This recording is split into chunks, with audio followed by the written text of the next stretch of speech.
وہ بنی تھی. بہت ایک خوبصورت سڑک جو ہے وہ بنوائی گئی تھی. پہلے کوٹودو سے ملتان کا سفر جو ہے وہ تقریباً 2.5 گھنٹے کا تھا, تو ہمیں ٹی پی لنک پہ ایک سڑک دی گئی تھی جو تقریباً 60 کلومیٹر کے ایک روڈ تھا, جس سے ہمارا سفر صرف 40 منٹ کا رہ گیا تھا. اچھا, تو مطلب ہاں جی. اس کے علاوہ آپ دیکھیں ہیلتھ میں ہمارا جو ٹی ایچ کیو لیول کا ہاسپٹل تھا صرف 60 بیڈ کا تھا, جس کو 160 بیڈ پہ کیا گیا تھا.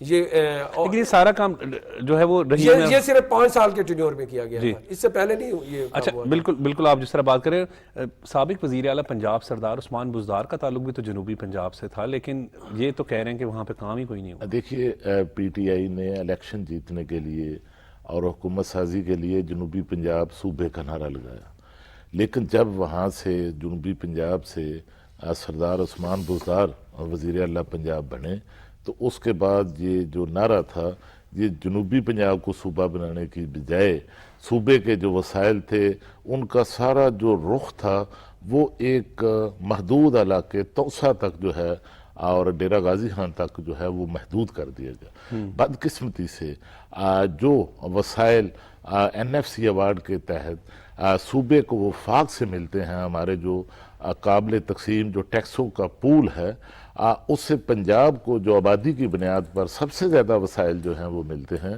اور صوبے کو 4 سال کے دوران سب سے زیادہ وسائل دیے گئے.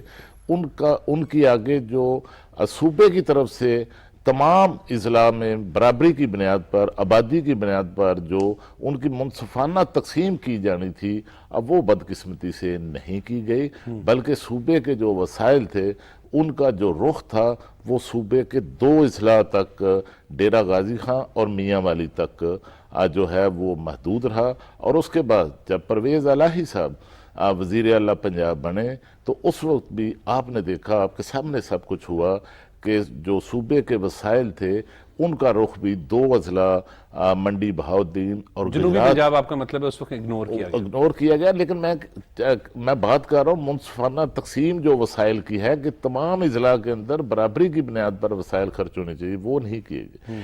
اس کے مقابلے میں اگر آپ دیکھیں جس طرح ہنجرا صاحب بات کر رہے ہیں کہ شہباز شریف صاحب جب وزیر اعلیٰ پنجاب تھے تو اس وقت صوبے کے جو وسائل ہیں وہ برابری کی بنیاد پر جو ہیں وہ تقسیم کیے گئے.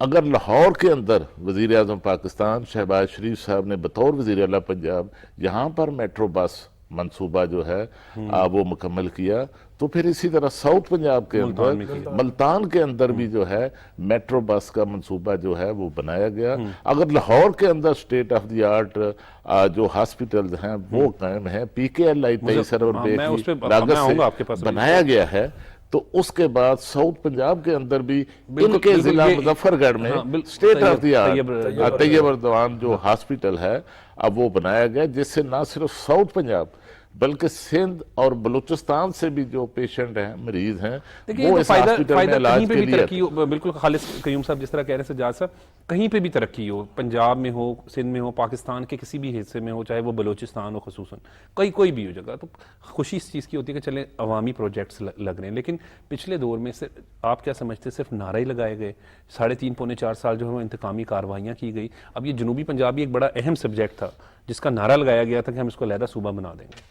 جنوبی پنجاب کا نعرہ تو سچی بات ہے وہ الیکشن جیتنے کے لیے بنایا گیا تھا, اور جو بھی جتنے بھی فیوڈل لارڈز تھے جنوبی پنجاب کے ان کو اسٹیبلشمنٹ نے اکٹھا کر کے ایک ٹوکری میں ڈال کے عمران خان صاحب کو دے دیا تھا, اور کچھ وہاں پہ جہانگیر ترین صاحب کا فیکٹر تھا. وہ تو ایک پہلے سال میں ہی ہمیں پتہ چل گیا تھا کہ جنوبی Punjab is not on card نا, وہ نہیں ہوگا, یہ تو صرف ایک رجیم چینج, ایک فارمولہ تھا عمران خان کو ووٹ ڈلوانے کا. اب وہ سارے لوگ واپس اپنی اپنی جماعتوں میں جا رہے ہیں. آپ نے دیکھا وہ تتر بتر ہو رہے ہیں وہ جو لوگ اکٹھے کیے گئے تھے. بلکہ جنوبی پنجاب میں ایک بڑا گروپ بنے گا جو اگلے الیکشن میں آپ دیکھیے گا کہ ایک نیا پریشر گروپ ہوگا, اور وہ جہانگیر ترین اور باقی جو لوگ ہیں وہاں پہ جو عمران خان کو چھوڑ کر گئے, خاص طور پہ وہ مخدوم رکن الدین کے بیٹے جو ہیں جو پچھلے دفعہ ان کی مین کیبنٹ میں تھے, جن کا جہاں خسرو اور ہاشم, وہ ابھی بھی آپ کو پی ٹی آئی میں کہیں نظر نہیں آ رہے ہیں. ابھی آپ دیکھیں کہ وہ جو مزاری صاحب ہیں ڈپٹی سپیکر تھے, وہ سردار دوست مزاری, وہ ان کو چھوڑ گئے, تو وہ وہاں سے ان کا ان کی تنظیم جو ہے وہ بڑے سخت چیلنجز میں ہے پی ٹی آئی کی. اصل بات کیا ہے؟ اصل بات یہ ہے کہ آپ نے درست کہا کہ جو پارلیمانی جو فارم آف گورنمنٹ ہوتی ہے وہ ڈیلیور کرنے کے لیے ہوتی ہے کانسٹیچوئنسی ٹو کانسٹیچوئنسی. ایک ایم پی اے ایک ایم این اے جو ہوتا ہے وہ اپنے لوگوں کے لیے جو وسائل کا رخ موڑتا ہے گورنمنٹ آف پنجاب سے بھی اور فیڈرل گورنمنٹ سے بھی. جو عوامی لیکن عمران خان صاحب نے پچھلے 3-4 سال جو بھی گزارے وہ تو انہوں نے اپنے کہانیوں پہ گزارے کہ میرے پاکستانیوں اب یہ ہونے والا ہے، اب یہ ہونے والا ہے، اب یہ ہونے والا ہے. اور ابھی بھی انہوں نے ایک طرح سے ٹرک کی بتی کے پیچھے اپنے فالوورز کو لگایا ہوا ہے. اس میں کیا حقیقت ہے؟ وہ روز ایک نیا جھوٹ بول دیتے ہیں، کبھی امریکہ، کبھی باجوہ، کبھی کچھ کبھی کچھ کبھی کچھ. اب یہ دیکھنا ہے لوگوں کی اپنی میچورٹی کا سوال ہے، ڈیموکریسی کا سوال ہے کہ اس ملک کو آپ نے ایک اسی طرح ہچکولے کھاتی ہوئی ایک پرانی بس کی طرح چلانا ہے یا اس کو ایک فاسٹ ٹریک پہ لے کر جانا ہے. یہ فیصلہ کرنا ہے ابھی پاکستان کے عوام نے، اور کرنا پڑے گا. یہ 2023 از ویری ڈیسائسو، کیونکہ ابھی آپ دیکھیں ہماری تو معیشت کے حالات ہی بڑے خراب ہیں. اصل بات یہ ہے کہ آپ اس پوائنٹ پہ آ گئے جہاں پہ آپ کو ایک میسو ریفارمز کی ضرورت ہے. اس لانگ ٹرم پالیسیز پلانز. آپ کو یاد ہوگا 79 میں چائنا نے ریفارمز کی تھیں اور وہ روس کی طرح ٹوٹنے سے بچ گیا تھا، اور آج وہ ساری دنیا کی عالمی مارکیٹ کا سب سے بڑا شیئر ہولڈر ہے. صحیح. آج پاکستان کو وہ جو اسٹریٹجک ایک ہماری جو ایک اورینٹیشن رہی ہے نا کہ ہم علاقے میں جنگیں لڑیں گے اور باہر سے پیسہ آئے گا، وہ ختم ہو گیا. صحیح. اب ہمیں اپنے پاؤں پہ کھڑا ہونا ہے اور اپنے وسائل پہ، اور اپنا ہیومن ریسورس جو ہے 23.5 کروڑ 24 کروڑ آبادی ہے، اس میں یوتھ کا اتنا بڑا ایک فیکٹر ہے، ہیومن ریسورس ہے. ہمیں باہر اپنے لوگوں کو بھیجنا ہے، پولی ٹیکنیکس کا جال بچھانا ہے، یہاں پہ سکلڈ لوگ پیدا کرنے ہیں تاکہ آپ اپنے ملک کو بھی ڈیولپ کر سکے. اور آپ کا کوئی خوشحال کریں نا اپنے ملک کو. ورکر کوئی باہر جاتا ہے تو وہ سکلڈ ہو، وہ جہاں وہاں جا کے اینٹیں نہیں ڈھوئے گا، وہ کچھ کام کرے گا، ہنر کرے، کوئی پیسے آئیں گے نا. تو ملک کو ریفارم کرنے کی ضرورت ہے، ریسٹرکچر کرنے کی ضرورت ہے. ہمارا ایجوکیشن کا نظام بھی، اب ہر بچہ جو ہے بزنس پڑھنا شروع کر دیتا ہے، میڈیکل پڑھنا، ایک طرف نہیں لگ جانا چاہیے.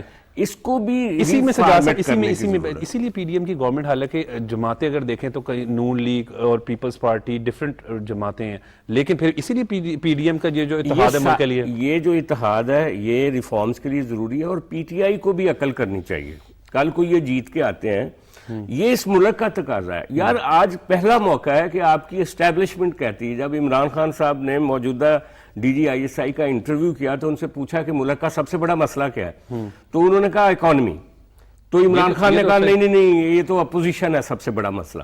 تو پھر اپوزیشن اگر مسئلہ تھا تو اب اپوزیشن نے تو اس کو الٹا دیا عمران خان کو. اصل بات سٹل اکانومی، اگر فریم پہ سب سے بڑا جو سوال ہے وہ اکانومی کا سوال ہے، اور اس کو جب تک آپ ایڈریس نہیں کریں گے آپ کا ملک آگے بڑھ ہی نہیں سکتا. ٹھیک بالکل ٹھیک کہہ رہے ہیں یہ بات. ہم اسی پر بات آ جاتے ہیں کہ جب جنوبی پنجاب کے ہی حوالے سے اگر بات کریں تو مظفر گڑھ میں جو ہے وہ طیب اردگان ہاسپٹل شہباز صاحب نے بنوایا. اسی طریقے سے مجھے یاد ہے دانش اسکول، وہ اس کا بڑا ذکر کرتے تھے. اگر جس طرح سجاد صاحب اور خالد قیوم صاحب بھی بات کر رہے تھے کہ اگر کہیں پہ بھی خوشحال ہوں گے، لوگ خوشحال ہوں گے، پاکستان کے کسی بھی حصے میں ملک خوشحال ہوگا. بالکل جی، یہ تو بات بالکل 100% ٹھیک ہے کہ اگر آپ کی عوام خوشحال ہے تو ملک خوشحال ہے. اور اگر عمران خان نے، آپ کو یاد ہوگا، تبدیلی کا پہلے نعرہ لگایا، تو ان کی جو تبدیلی ہے وہ صرف ایک ڈرامہ تھی. اصل تبدیلی جو ہے نا وہ ہماری قوم کی وہ تعلیم سے آنی ہے جی. اور آپ دیکھیں کہ شہباز شریف صاحب نے بطور وزیر اعلیٰ بہت سارے تعلیم کے میدان میں کام کیا. خصوصاً تعلیمی ادارے جنوبی پنجاب کا مجھے اور ہسپتالوں کا، کیونکہ اس پہ بڑی تنقید ہوتی تھی پی ٹی آئی کے دور میں. پی ٹی آئی کے دور میں جو تنقید تھی وہ صرف تنقید برائے تنقید تھی. شہباز شریف صاحب کے دور میں سینٹر آف ایکسیلنس اسکول کھولے گئے ہر تحصیل لیول پر، سینٹر آف ایکسیلنس اسکول کھولے گئے. دانش اسکول ہر ضلع میں کھولے گئے، اور دانش اسکول جو تھے وہ بہت بڑا اقدام تھا. اس میں یتیم اور کم آمدنی والے لوگ جو تھے ان کے بچے، مزدوروں کے بچوں کو تعلیم دلوائی. اور سب سے ایک اور چیز میں آپ کو بتاتا ہوں، پیف جو پنجاب ایجوکیشن فاؤنڈیشن، اس کے تھرو پورے پنجاب میں، خصوصاً جنوبی پنجاب کو اس میں زیادہ کوٹا دیا گیا تھا. اور اس کے تھرو آپ یہ دیکھیں کہ وہ سہولیات جو ایک پرائیویٹ سکول میں بچے کو ملتی تھی وہ پیف میں دی گئی, اور وہ ایک بہت بڑا, اور جب ان کی گورنمنٹ آئی انہوں نے پیف کو بالکل ہی بند کر کے رکھ دیا, ان کی تنخواہیں نہیں دیتے تھے پیف والوں کی, اور اسکول سے بچوں کو ڈراپ آؤٹ ہو گئے. ہمارے دور میں ڈراپ آؤٹ ریشو جو تھی اسکولز ایجوکیشن میں وہ 0% تھی, اور ان کے دور میں آپ دیکھیں کہ سرکاری اسکولوں کے کیا حالات ہو گئے. ہمارے دور میں آپ یہ دیکھیں کہ انسینٹیو دیے جاتے تھے بچوں کو, آپ سرکاری اسکولوں میں ہیں, اور اس کے علاوہ جو ہے آپ یہ دیکھیں جو پوزیشن ہولڈر ہوتے تھے ان کے لیے انسینٹیوز تھے, لیپ ٹاپ اسکیم ہم لے کے آئے تھے. اس کے علاوہ یہ جو ہمارے بچے پوزیشن لیتے تھے ان کو باہر کے ملک کے دورے کرائے جاتے تھے, وہاں کا ایجوکیشن سسٹم دکھایا جاتا تھا تاکہ وہ واپس آ کر دیکھیں اور اسی طرح وہ بھی اپنے آپ کو اسی سمت میں لے کے جائے. تو یہ فرق ہے, اور ان کے دور میں آئے تو ساری چیزیں بند ہو گئی. ایون کہ ان کے دور میں تو یہ ہوا کہ جو پوزیشن ہولڈر تھے ان کی پوزیشنز تک ڈکلیئر نہیں کی جاتی تھی, ان کو جا کر کوئی اپریشیٹ نہیں کرتا تھا بورڈ میں جا کر. ہمارے دور میں ایک سیریمنی ہوا کرتی تھی. اور اس کے علاوہ آپ پھر ہیلتھ کی بات کریں, ہیلتھ میں آپ اس وقت کے جو ہمارے THQ level, BHU level, RHC level پہ ادویات فری ہوتی تھی, انہوں نے آ کے اپنی ODP تک بند کر دی, ODP تک بند کر دی. ہاں جی, وہ بند کر دی تھی انہوں نے آ کے. اور ادویات کا فقدان تھا, ہاسپٹلز کے برے حالات تھے, ڈاکٹرز کے برے حالات تھے. یہی ڈاکٹر تھے اس وقت ینگ جو ڈاکٹرز تھے, یہ عمران خان کرتے رہتے تھے. اس کے بعد آپ دیکھیں کہ پچھلے 5 سال میں جو ان کی گورنمنٹ رہی ہے, 5 سال میں ایک ڈاکٹر انہوں نے بھرتی نہیں کیا, نہ وہ اڈھاک پہ ہوا ہے اور نہ وہ کانٹریکٹ پہ اور نہ ہی پرماننٹ. ایک ڈاکٹر انہوں نے بھرتی نہیں کیا. آپ ایجوکیشن کی بات کریں, انہوں نے پورے 5 سال میں ایک ٹیچر بھرتی نہیں کیا اسکول ایجوکیشن میں, یا آپ پھر کالج یا ہائر ایجوکیشن دیکھیں, ایک ڈاکٹر ایک ٹیچر بھرتی نہیں ہوا, ایک لیکچرار بھرتی نہیں ہوا.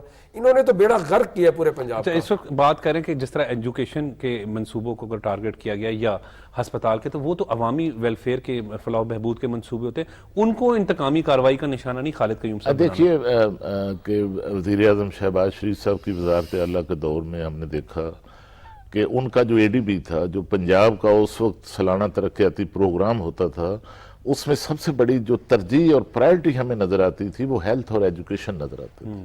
اور ہیلتھ اور ایجوکیشن کا جو ڈیولپمنٹ کا بجٹ تھا, وہ جو ڈیولپمنٹ کا بجٹ صوبے کا تھا, اس میں سب سے زیادہ بجٹ اس میں ایلوکیٹ کیا جاتا تھا.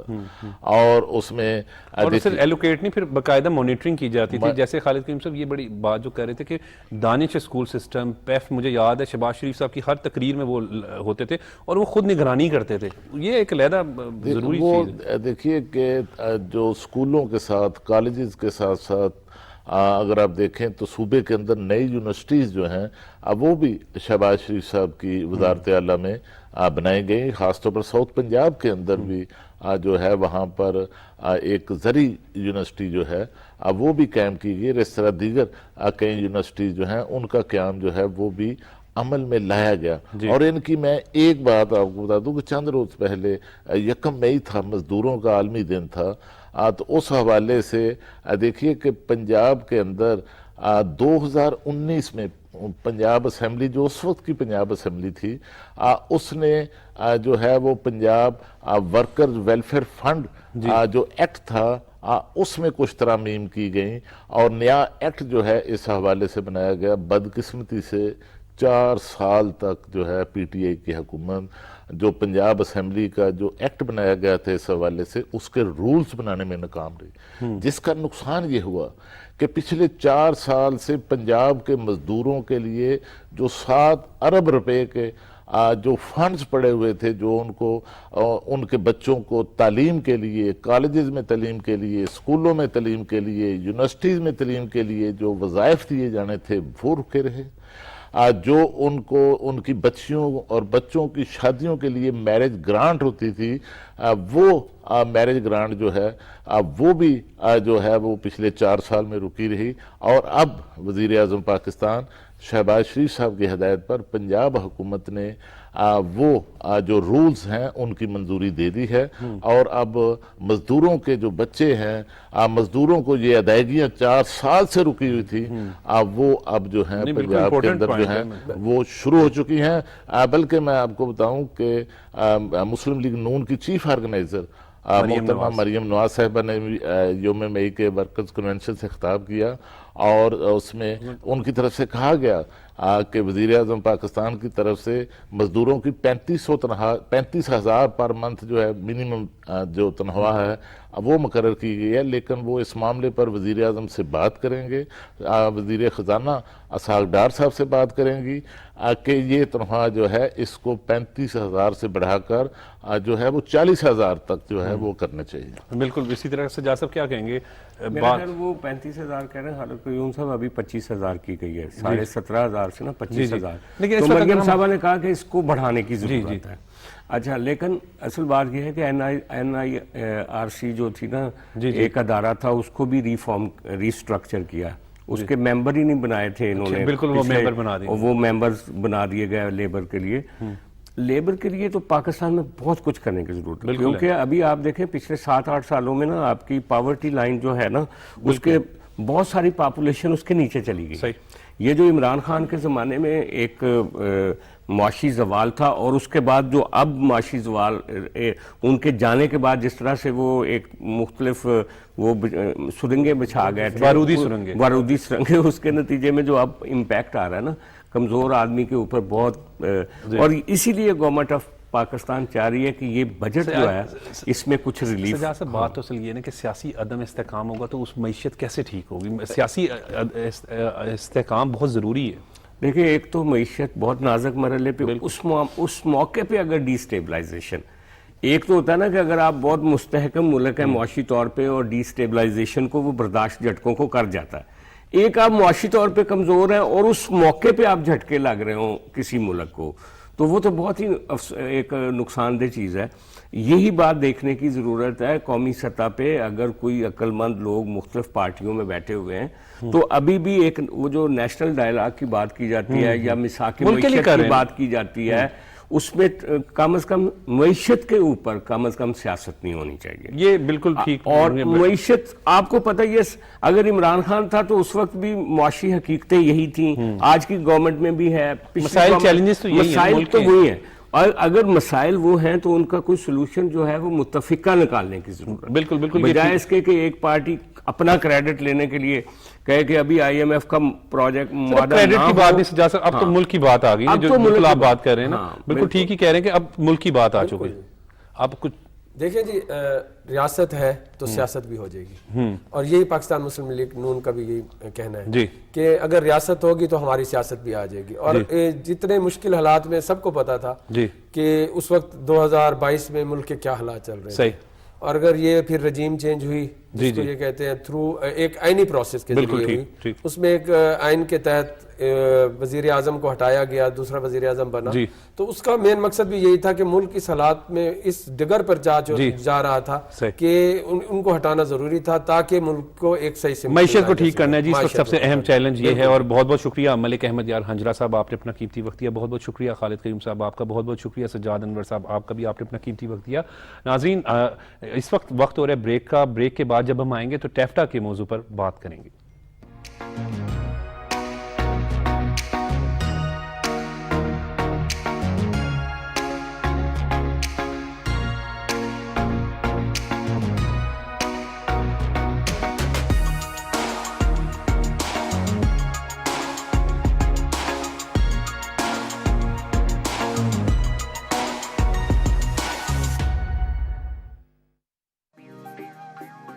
آئین پاکستان کی ڈیفینیشن ان الفاظ میں کی جاتی ہے کہ it is a legal document which prescribes power of government, rights of governed and the relation between government and people.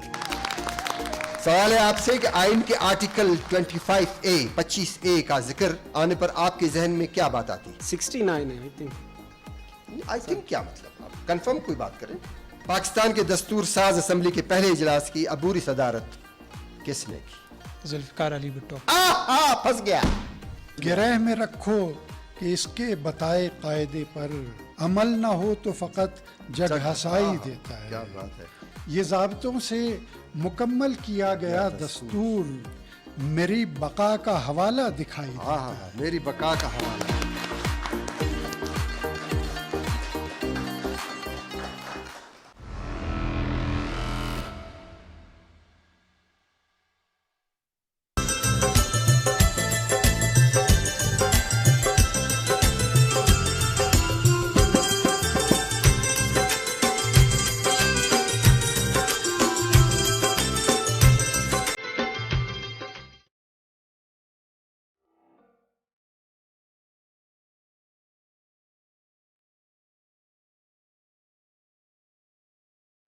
تعلیم کا حق۔ ریاست 5 سال سے 16 سال تک کی عمر کے تمام بچوں کے لیے مذکورہ طریقہ کار پر، جیسا کہ قانون کے ذریعے مقرر کیا جائے، مفت اور لازمی تعلیم فراہم کرے گی۔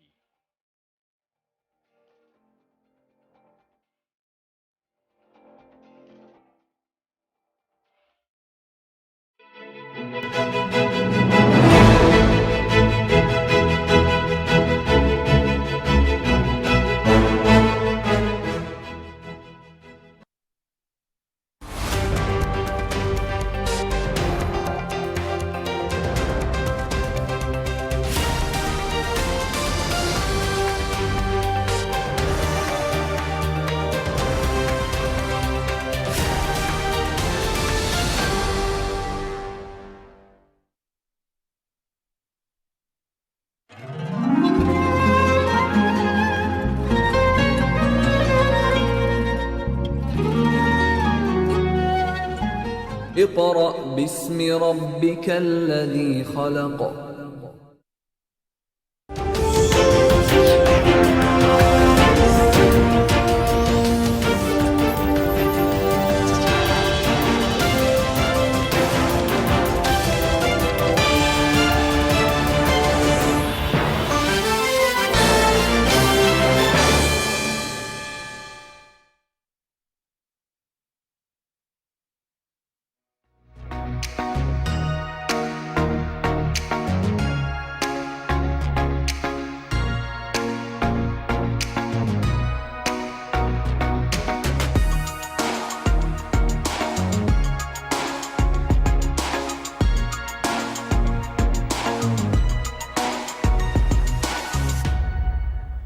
Welcome back after the break. ٹیفٹا ایک بہت ہی امپورٹنٹ ادارہ ہے اس وقت، خصوصاً اگر ہم بات کریں تو ہنر جو ہے وہ بہت ضروری ہے، اور اس وقت اسی سلسلے میں اسٹوڈیو میں ہمارے ساتھ احمد خاور شہزاد صاحب موجود ہے، سیکرٹری ٹیفٹا ہیں۔ احمد صاحب آپ کا بہت بہت شکریہ اپنا وقت دینے کا۔ ٹیفٹا بڑا امپورٹنٹ ادارہ ہے، جس طرح میں ابھی شروع میں بات کر رہا تھا، تو کیا اس وقت لوگوں کو جو ہے وہ ہنر کے حوالے سے کیا اقدامات کر رہے ہیں؟ Thank you very much for giving me this opportunity. TEFTA is the largest skill provider in Pakistan, in Punjab, with maximum of more than 1 lakh capacity. جو ہم ہر سال اس وقت اسکلفل بنا رہے ہیں بچوں کو۔ ہمارے 400 سے زیادہ انسٹیٹیوٹس ہیں پورے پنجاب میں، 3 ہمارے زونز ہیں، اور ہم کوئی تقریباً 150 ٹریڈز کے اندر اور تقریباً کوئی 18 سیکٹرز آف اکانومی کو ہم ٹچ کر رہے ہیں اس وقت۔ اور اس سے ابھی میں چائنا وزٹ پہ گیا تھا، تو اس سے یہ ہوا کہ 210 سیکٹرز آف اکانومی فردر ہم لے کے آئے ہیں، جن کے اندر ہم چائنا پاکستان کوآپریشن کے تحت فردر موو کر سکتے ہیں۔ تو یہ 150 would be increase to 210 sectors of economy. اس کے بعد ٹیفٹا نے جو سب سے اہم کام اس وقت کیا ہے وہ یہ ہے، میرے رجیم میں خاص کر، کہ ہم نے ایک اپرینٹسشپ ایکٹ پاس ہو گیا تھا 2021 کے اندر، اس پہ ہم نے اپرینٹسشپ رولز بنا دیے ہیں۔ پہلے ہمارا صرف ایک مینوفیکچرنگ سیکٹر آف اکانومی میں ہمارے بچے ٹریننگ لے سکتے تھے اپرینٹسشپ ایکٹ کے تحت، اب ہمارے آل سیکٹرز آف اکانومی میں بچے ٹریننگ لے سکتے ہیں۔ اس سے یہ ہوگا کہ لاسٹ ایسٹیمیٹ کے مطابق کوئی 2 سے 3 ارب روپے کی ٹریننگز ہمارے بچوں نے پرائیویٹ سیکٹر سے انڈسٹری اکیڈیمیا لنکیج کے تحت اپرینٹسشپ کے تحت لیں، جو کہ اب میرا ایک محتاط اندازہ ہے کہ it would increase up to 20 to 25 billion rupees جو ہمارے بچے جو ہے نا وہ ٹریننگ لیں گے، جو کہ 10 ٹائمز انکریز ہو جائے گی آلموسٹ لاسٹ سیکٹر سے، لاسٹ ایئر سے یا لاسٹ رجیم سے، جو ہم نے اپرینٹسشپ میں اب لوگ بچوں کو ٹرین کرنا ہے۔ ٹیفٹا کی امپورٹنس اب اس لیے بہت زیادہ ضروری ہے کہ دیکھیں ہمارا ملک جو ہے نا وہ ایک ترقی پذیر ملک ہے، اور ہمیں اس وقت ڈالرز کی ضرورت ہے اکانومی کو بوسٹ اپ کرنے کے لیے۔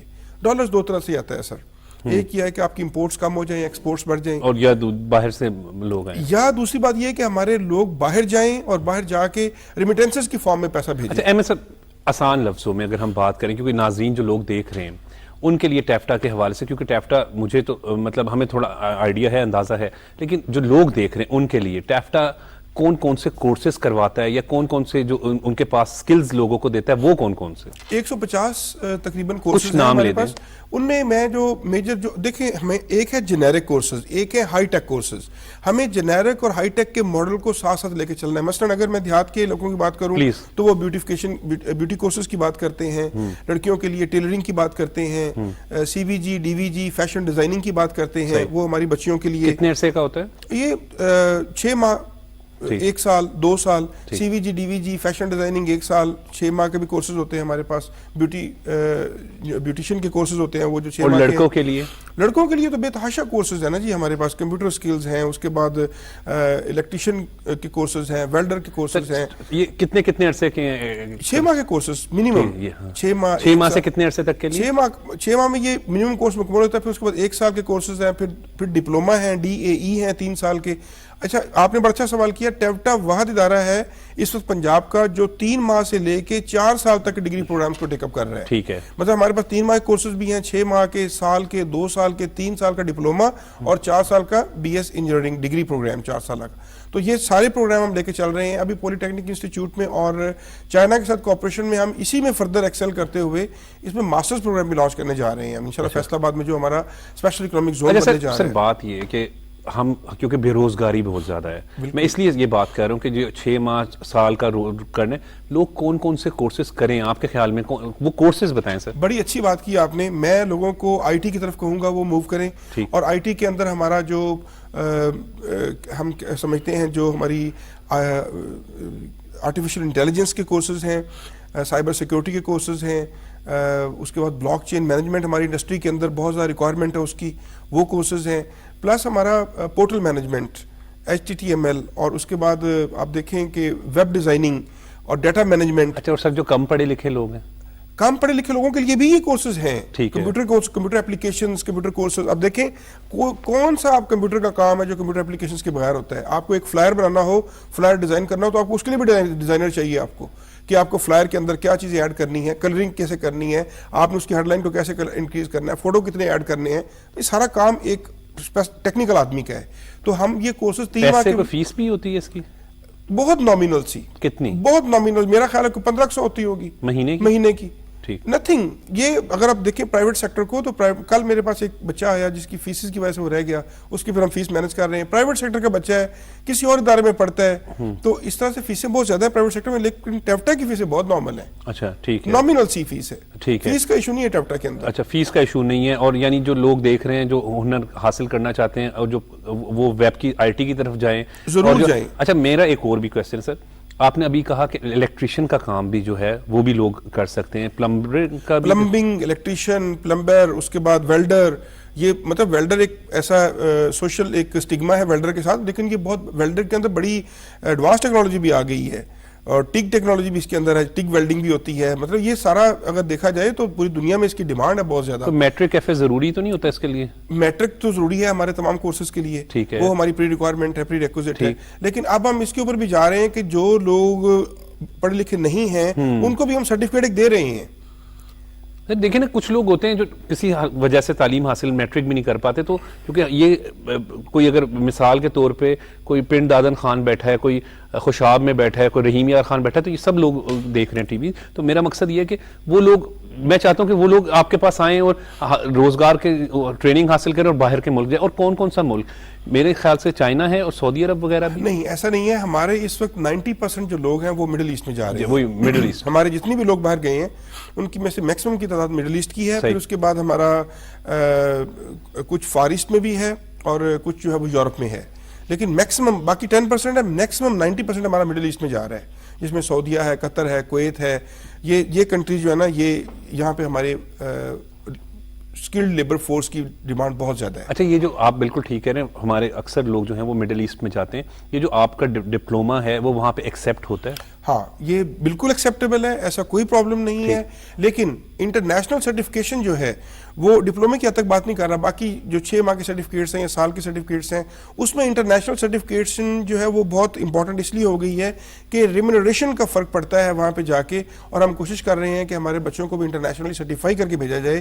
اس کے لیے ہم نے باقاعدہ طور پہ حکومت پنجاب سے ریکویسٹ کی تھی، تو ہمیں چیف سیکرٹری صاحب نے بڑا گریشیسلی انہوں نے ہمیں یہ کہا کہ آپ یہ پروجیکٹ جو it is very close to my heart, تو آئی پے ٹریبیوٹس ٹو سر ظاہر اختر زمان صاحب، انہوں نے اس کو اپروو کیا.